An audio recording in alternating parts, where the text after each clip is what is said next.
That's all. All I basically do is try to make a word photograph of what I'm looking at.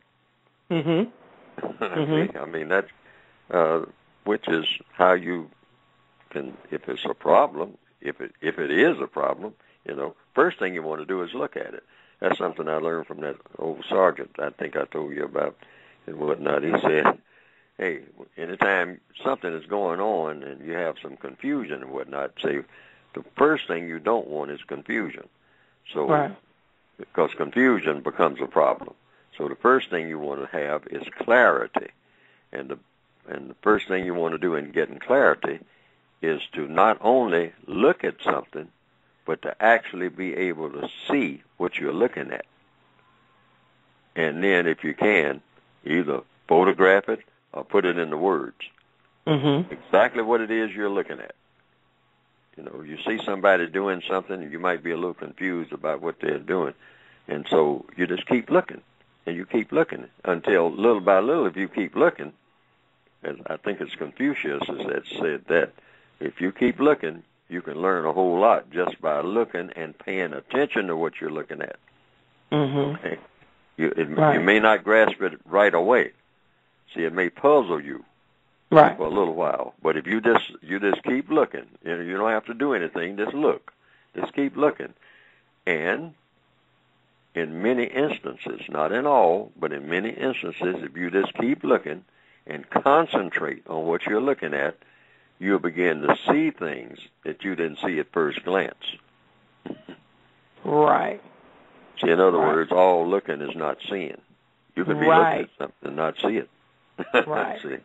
Right, and that's what you understand that. Right, you broke it down in a way that I could understand it, and that was, if I'm not mistaken, that's one of my first introductions to you.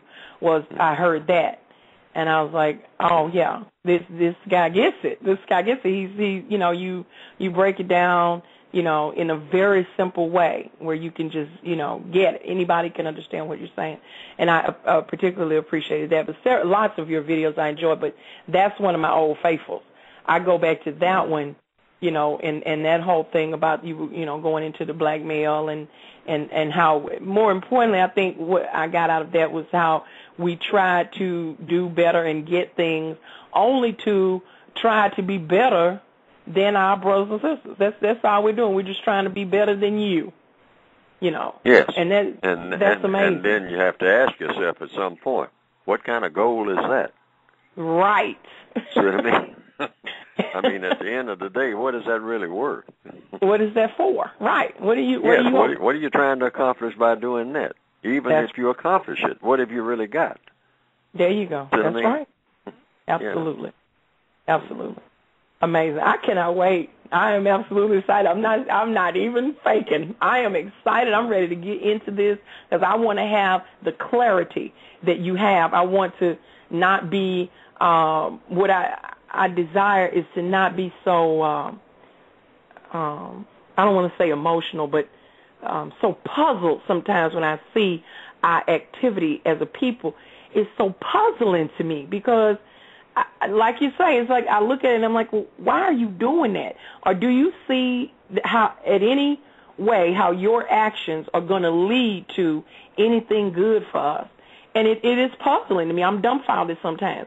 And I want to be able to have that clarity where I can say, okay, I understand this madness, and, maybe I can help you. Maybe I can help you to, I can say once you start understanding, the way the mind works, once you start understanding anything, it changes you. Understanding changes people automatically. If you have a misunderstanding about anything, once you understand whatever it is you have a misunderstanding about, you change. And how do you change? You become calmer, for one thing, and more methodical, simply because you understand. So you can't pretend that you don't understand what you do understand. Once you understand something, it sticks with you. Right. It's like riding a bicycle. I mean, Right. I mean, once you learn how to ride, I mean, you can't pretend that you don't know how to ride. Right. You might fool somebody and tell them that you don't know how to ride, but you can't fool yourself. Right. Because you know that you know how to ride. See what I mean? You can't pretend that you don't understand what you do understand. Right. Because your mind will not work that way. Your mind won't allow you to do it. I think the Creator made it that way. The Creator understands that it's a lot of things we don't understand. But the Creator also knows, apparently, whatever created us, that the way the mind that we have been given works is that you cannot pretend that you do not understand what you do understand. Right. You can make somebody else think that you don't understand, but you can't fool yourself. Because you understand it. I mean, just like if you understand how to pick up something off the table, because you do it 1,000 times, you cannot pretend, Right. You can try. I mean, but you're not really fooling yourself because you know that you can walk over there and pick up that glass. Right. Right. And that's where I'm trying to get. I'm trying to get. Well, I'm saying that will happen anyway. Yes. See, as long as a person, you can know something without understanding what you know. Yeah. Okay. But once you understand what it is that you know, you cannot pretend that you do not understand. Right. See, knowledge can be forgotten. See, yes. But if you have an understanding of something, that doesn't go away unless your knowledge goes away, unless you no longer know the difference between a glass and a lamp. All right? And that means that you are what you call losing your mind. Now, once you lose your mind, then it just means just that. That's the logic of that. You're lost. Yeah. But if you know something and you understand what it is you know, you may forget that knowledge, but as long as you know it and you understand it, there's no way to discard the understanding.